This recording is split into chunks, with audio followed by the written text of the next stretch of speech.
ನಮಸ್ಕಾರ. ನಿನ್ನೆ ವಿಡಿಯೋದಲ್ಲಿ ನಾನು ಆಲ್ರೆಡಿ ಕೋಲಾರಮ್ಮಗೆ ಹೋಗಿದ್ವಿ ಅಂತ ಹೇಳಿದ್ದೆ. ಆ ಕೋಲಾರಮ್ಮದು ಸ್ಪೆಷಾಲಿಟಿ ಏನು ಅಂತಂದರೆ ಅಷ್ಟಭುಜಗಳನ್ನು ಹೊಂದಿರುವಂಥ ಈಗ ತೋರಿಸ್ತಿದ್ದೀನಿ ನೋಡಿ. ಅದೇ ದುರ್ಗಾದೇವಿ ಅಲ್ಲಿ ಕೋಲಾರಮ್ಮ ಆಗಿ ಕ್ಷೇತ್ರದಲ್ಲಿ ನೆಲೆಸಿರುವಂಥದ್ದು.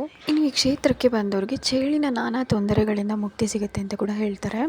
ಹಾಗೆ ನಾವು ಮುಂದೆ ಹೋಗಿದ್ದು ಪಕ್ಕದಲ್ಲೇ ಇರುವಂಥ ಸೋಮೇಶ್ವರ ದೇವಸ್ಥಾನಕ್ಕೆ. ಪುರಾತನ ಕಾಲದ ದೇವಾಲಯ. ಹೊರಗಿನಿಂದ ಗೋಪುರ ಆ ಥರ ಕಾಣಿದ್ರೆ ಒಳಗಿನಿಂದ ಈ ಥರ ಕಾಣುತ್ತೆ.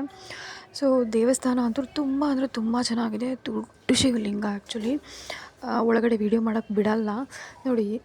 ದೇವಸ್ಥಾನದ ಗರ್ಭಗುಡಿಗೆ ಹೋಗಬೇಕು ಅಂದರೆ ನಮಗೆ ಈ ಥರವಾದಂಥ ಸುಂದರ ದೃಶ್ಯ ಕಾಣುತ್ತೆ. ನಾವು ಹೋಗಿದ್ದು ವೀಕೆಂಡ್ ಆದ್ದರಿಂದ ತುಂಬ ರಶ್ ಇತ್ತು. ಎಷ್ಟು ಚೆನ್ನಾಗಿ ನಮ್ಮ ಬೇಲೂರು ಹಳೇಬೀಡಲ್ಲಿದೆಯಲ್ಲ ಅದೇ ಥರ ಇದೆ ದೇವಸ್ಥಾನ. ಒಂದು ಸತಿ ಖಂಡಿತ ವಿಸಿಟ್ ಮಾಡಿ. ಶಿವಲಿಂಗ ಅಂತೂ ಎಷ್ಟು ಮುದ್ದಾಗಿದೆ, ಎಷ್ಟು ದೊಡ್ಡದಾಗಿದೆ ಅಂದರೆ ಮುಂದ್ಗಡೆ ಆ್ಯಕ್ಚುಲಿ ವಿಗ್ರಹ ನೆಟ್ಟಿದ್ರು, ಉತ್ಸವ ಮೂರ್ತಿ ಅನಿಸುತ್ತೆ. ಹಾಗಾಗಿ ನಿಮಗೆ ಹಿಂದಿನ ಲಿಂಗವನ್ನು ತೋರ್ಸೋಕ್ಕಾಗಲಿಲ್ಲ. ಬಟ್ ಡೈರೆಕ್ಟಾಗಿ ನೀವು ಹೋಗಿ ನೋಡಿದ್ರೇ ಅದರ ವೈಬ್ರೇಷನ್ ನಿಮಗೆ ಗೊತ್ತಾಗೋದು.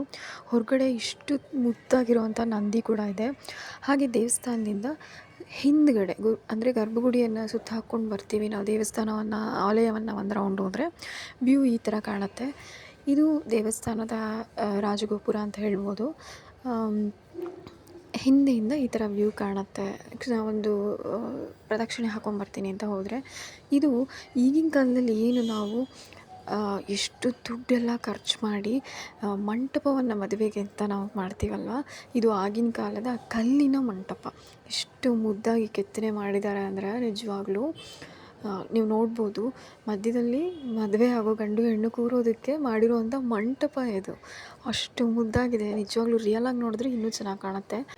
ಶಿವ ಇದ್ದ ಕಡೆ ಪಾರ್ವತಿ ಇರಲಿಲ್ಲ ಅಂದರೆ ಹೇಗೆ ಅಲ್ವಾ, ಹಾಗಾಗಿ ಅಮ್ಮನವ್ರನ್ನ ಕೂಡ ನಾವು ನೋಡ್ಬೋದಾಗಿದೆ. ಇನ್ನು ಇದೆಲ್ಲ ಉತ್ಸವಗಳಲ್ಲಿ ಬಳಸುವಂಥ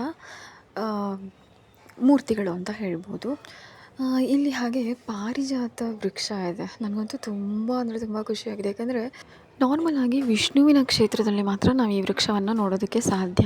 ಆದರೆ ಶಿವನ ಕ್ಷೇತ್ರದಲ್ಲಿ ಈ ಒಂದು ವೃಕ್ಷ ಇರೋದು ನಿಜವಾಗ್ಲೂ ಖುಷಿ ಕೊಡ್ತು ಆ್ಯಂಡ್ ಆಶ್ಚರ್ಯ ಕೂಡ ಹೌದು.